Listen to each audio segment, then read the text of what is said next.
Welcome to Snoozecast, the podcast designed to help you fall asleep. If you enjoy our show, please write us a review on the podcast app. Know that we read and appreciate every single one. Here's a recent review that we loved. The subject line is, "My best pandemic find," and it reads, "I was feeling so stressed with work, quarantine, my kids doing virtual school, that I could not sleep. I used to fall asleep to boring documentaries on my iPad, but wanted to find something I could listen to without the flashing TV lights. This is perfect. I'm so glad that someone came up with this podcast. You've truly changed my life by allowing me to sleep easier." Wow. Thank you to whomever wrote that. It made our day.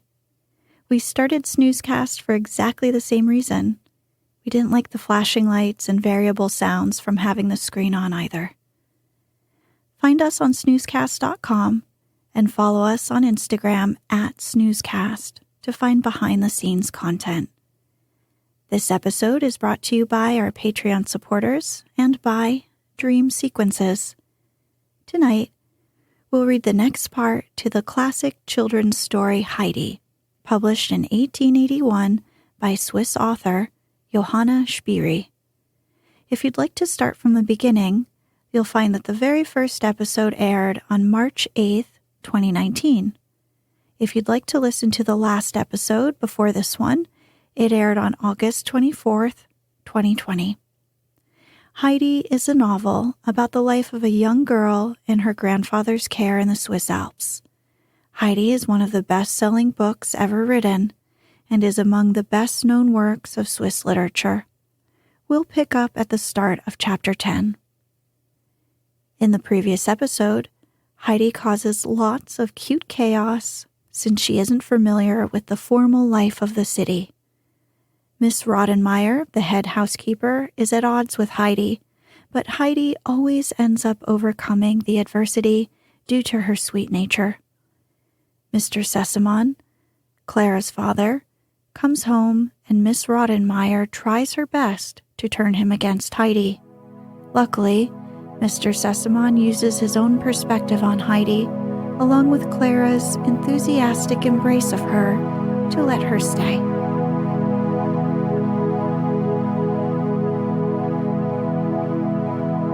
Let's get cozy. Close your eyes.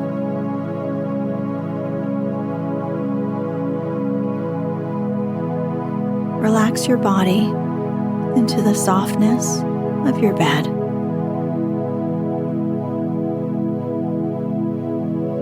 Now, take a few deep breaths.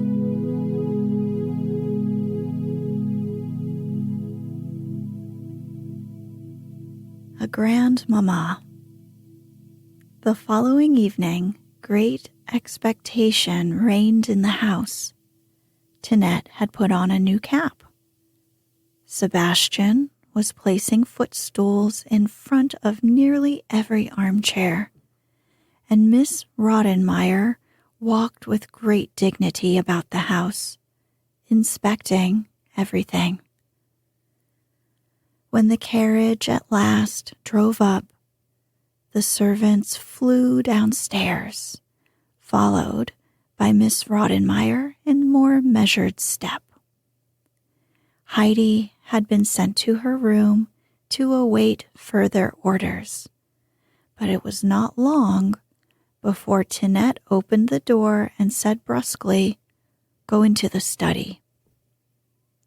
The grandmama, with her kind and loving way, immediately befriended the child and made her feel as if she had known her always. To the housekeeper's great mortification, she called the child Heidi, remarking to Miss Rottenmeier, "If somebody's name is Heidi, I call her so."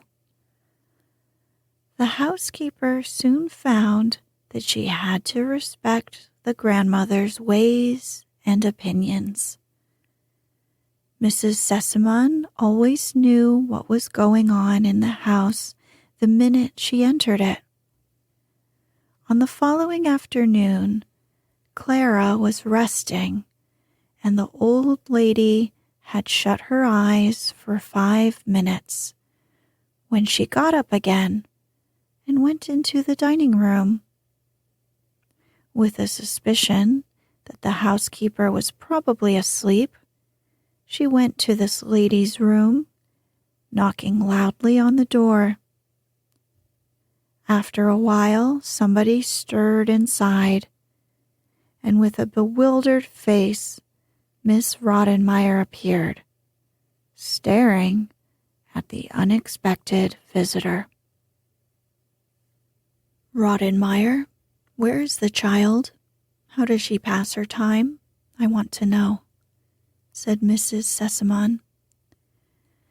"She just sits in her room, not moving a finger. She has not the slightest desire to do something useful, and that is why she thinks of such absurd things that one can hardly mention them in polite society. I should do exactly the same thing if I were left alone like that. Please bring her to my room now.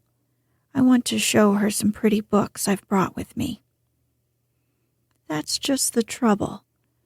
What should she do with books? In all this time, she's not even learned her ABCs, for it's impossible to instill any knowledge into this being. If Mr. Candidate was not as patient as an angel, he would have given up teaching her long ago. How strange. The child does not look to me like one who cannot learn her ABCs," said Mrs. Sesamon. "Please fetch her now. We can look at the pictures anyway." The housekeeper was going to say more, but the old lady had turned already and gone to her room. She was thinking over what she had heard about Heidi, making up her mind to look into the matter.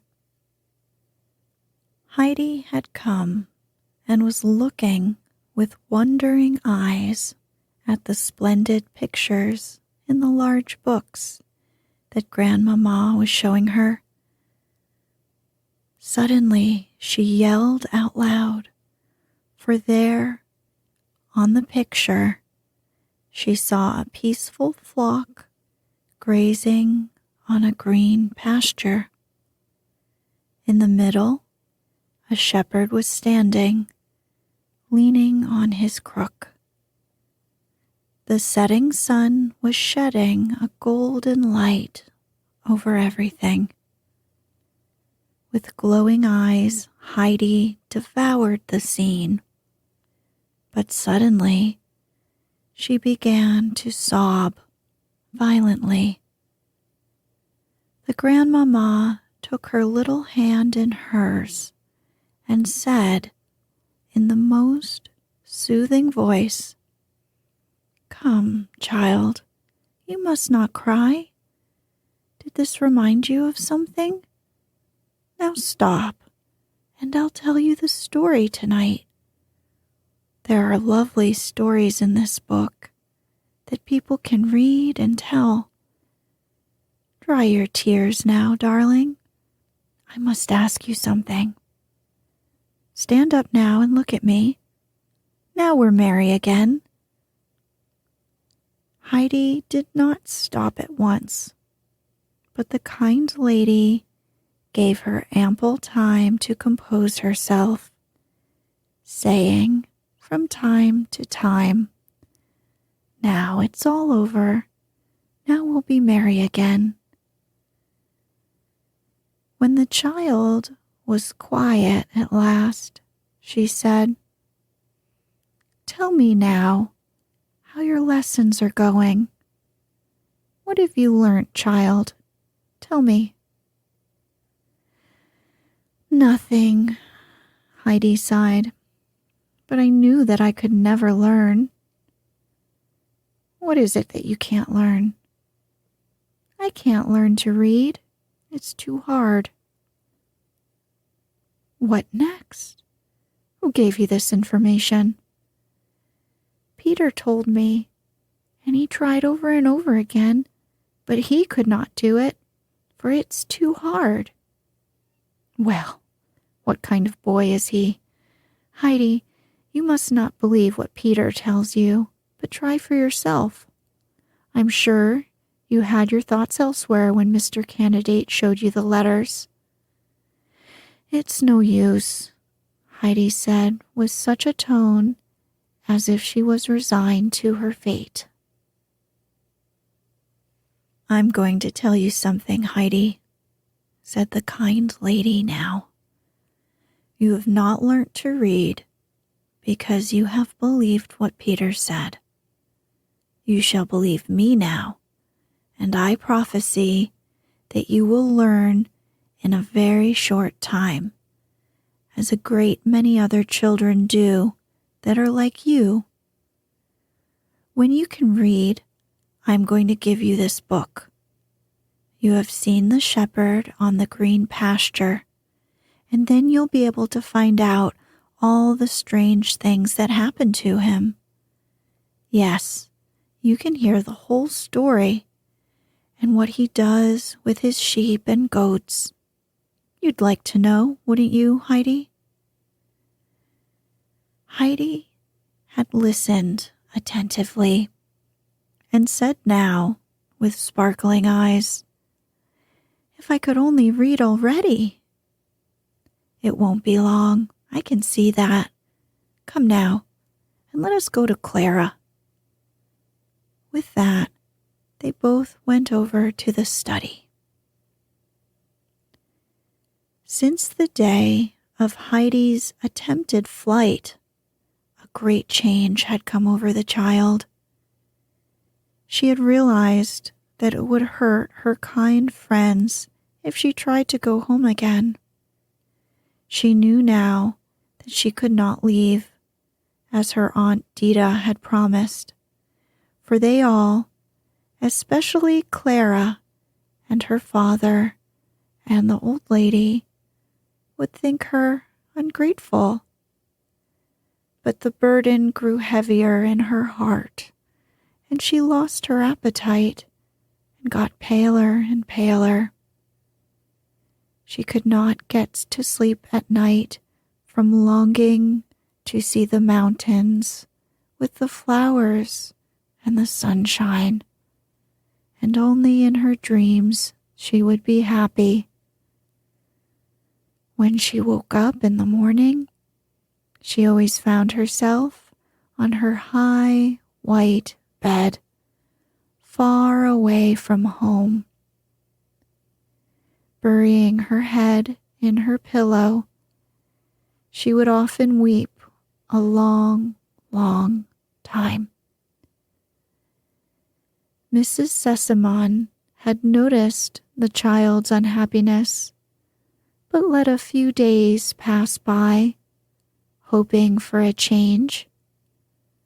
But the change never came, and often Heidi's eyes were red even in the early morning.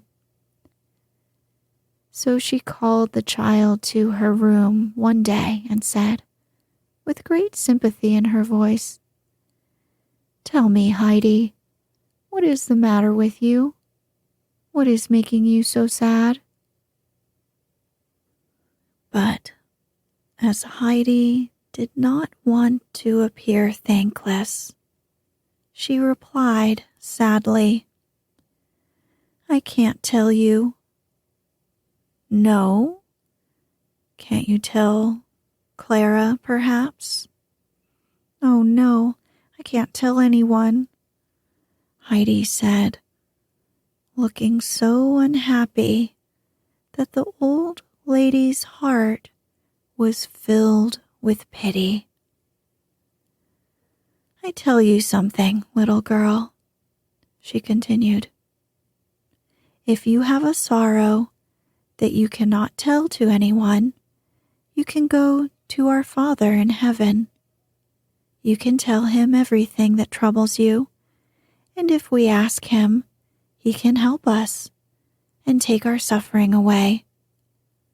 Do you understand me, child? Don't you pray every night? Don't you thank Him for all His gifts and ask Him to protect you from evil? Oh no, I never do that, replied the child. Have you never prayed, Heidi? Do you not know what I mean? I only prayed with my first grandmother, but it's so long ago that I've forgotten. See, Heidi, I understand now why you're so unhappy. We all need somebody to help us. And just think how wonderful it is to be able to go to the Lord when something distresses us and causes us pain. We can tell Him everything and ask Him to comfort us when nobody else can do it. He can give us happiness and joy. Heidi was gladdened by these tidings and asked, Can we tell Him everything? Everything? Yes, Heidi, everything. The child, withdrawing her hand from the grandmama, said hurriedly, Can I go now? Yes, of course, was the reply. And with this, Heidi ran to her room. Sitting down on a stool, she folded her hands and poured out her heart to God, imploring Him to help her and let her go home to her grandfather. About a week later, Mr. Candidate asked to see Mrs. Sesamon to tell her of something unusual that had occurred. Being called to the ladies' room, he began, Mrs. Sesamon, something has happened that I never expected. And with many more words, the happy grandmama was told that Heidi had suddenly learned to read with the utmost correctness, most rare for beginners.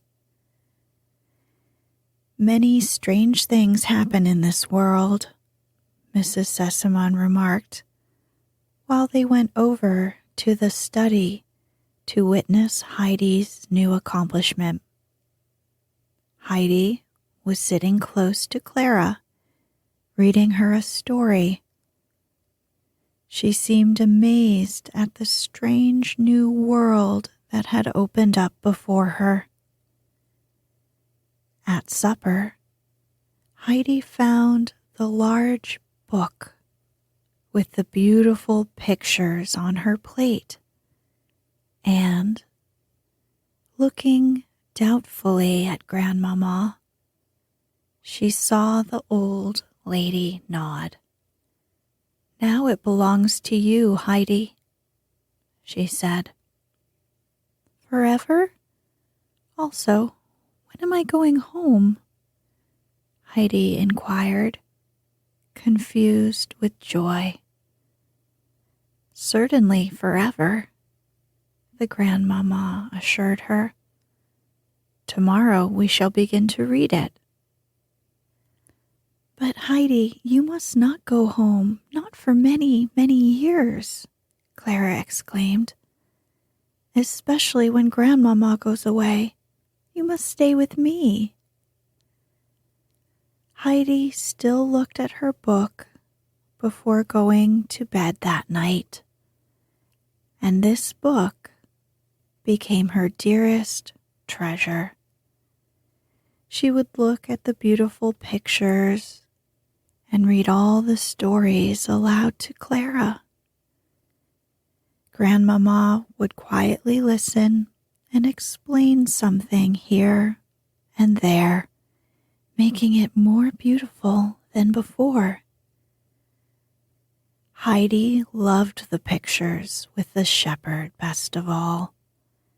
They told the story of the prodigal son and the child would read and reread until she nearly knew it by heart. Since Heidi had learned to read and possessed the book, the days seemed to fly, and the time had come near that the grandmama had fixed for her departure. Chapter 11. Heidi gains in some respects and loses in others. The grandmama sent for Heidi every day after dinner while Clara was resting and Miss Rottenmeier disappeared into her room.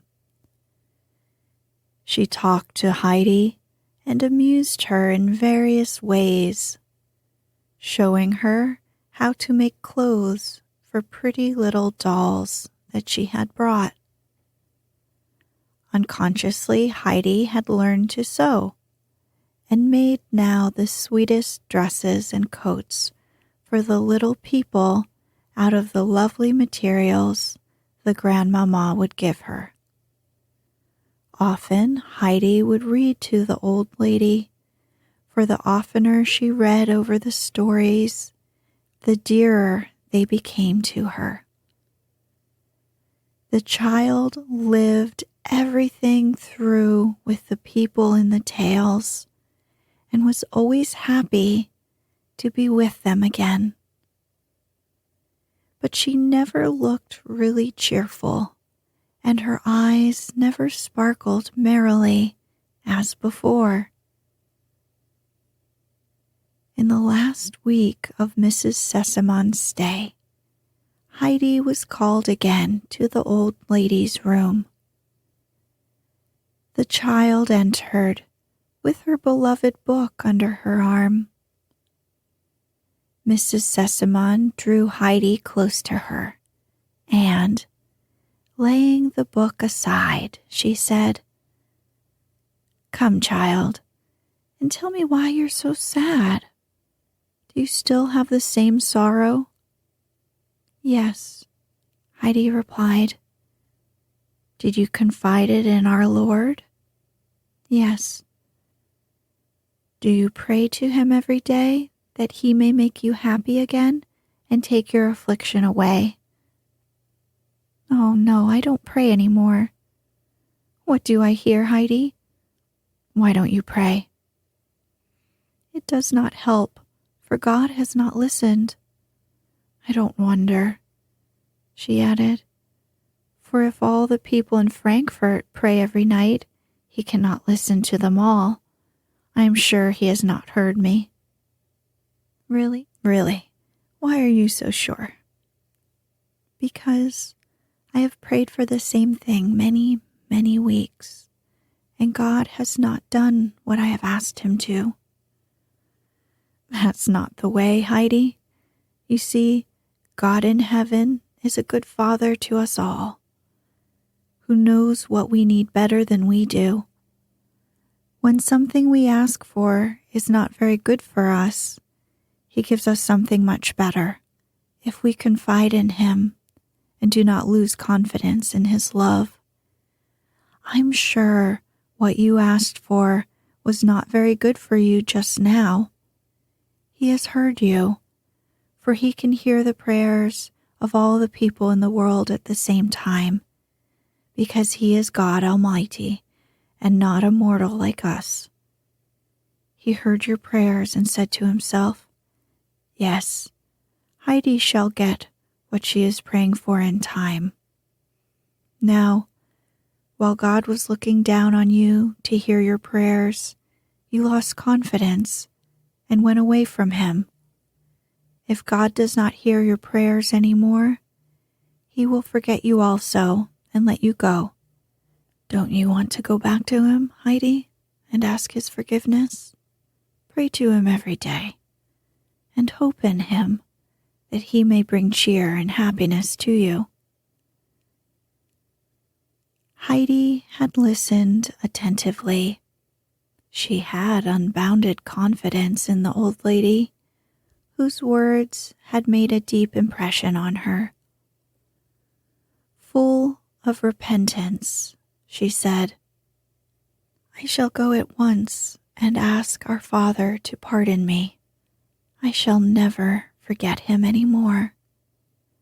"That's right, Heidi. I am sure he will help you in time, if you only trust in him," the grandmother consoled her. Heidi went to her room now and prayed earnestly to God that he would forgive her and fulfill her wish. The day of departure had come, but Mrs. Sesamon arranged everything in such a way that the children hardly realized she was actually going. Still, everything was empty and quiet when she had gone, and the children hardly knew how to pass their time. Next day, Heidi came to Clara in the afternoon and said, "Can I always read to you now, Clara?" Clara assented, and Heidi began. But she did not get very far, for the story she was reading told of a grandmother's death. Suddenly she cried aloud, "Oh, now grandmother is dead," and wept in the most pitiful fashion. Whatever Heidi read always seemed real to her, and now she thought it was her own grandmother at home. Louder and louder she sobbed. "Now poor grandmother is dead, and I can never see her any more, and she never got one single roll." Clara attempted to explain the mistake, but Heidi was too much upset. She pictured to herself how terrible it would be if her dear old grandfather would die too while she was far away. How quiet and empty it would be in the hut, and how lonely she would be. Miss Rottenmeier had overheard the scene, and approaching the sobbing child, she said impatiently, "Adelheid, now you have screamed enough.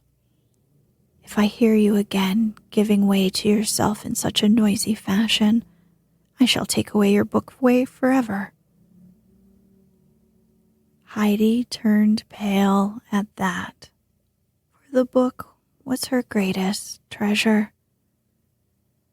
Quickly drying her tears, she choked down her sobs. After that, Heidi never cried again. Often she could hardly repress her sobs and was obliged to make the strangest faces to keep herself from crying out. Clara often looked at her, full of surprise, but Miss Rottenmeier did not notice them and found no occasion to carry out her threat. However, the poor child got more cheerless every day and looked so thin and pale that Sebastian became worried. He tried to encourage her at table to help herself to all the good dishes, but listlessly she would let them pass and hardly touch them. In the evening, she would cry quietly, her heart bursting with longing to go home. Thus, the time passed by. Heidi never knew if it was summer or winter, for the walls opposite never changed. They drove out very seldom, for Clara was only able to go a short distance. They never saw anything else than streets, houses, and busy people. No grass, no fir trees, and no mountains. Heidi struggled constantly against her sorrow, but in vain.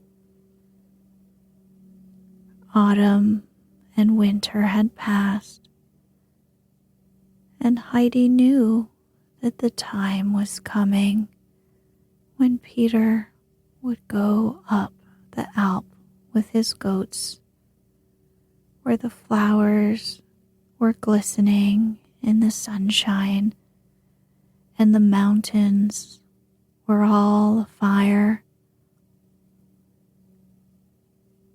She would sit down in a corner of her room and put both hands before her eyes, not to see the glaring sunshine on the opposite wall.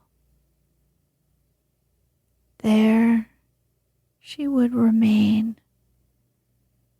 eating her heart away with longing, till Clara would call for her to come.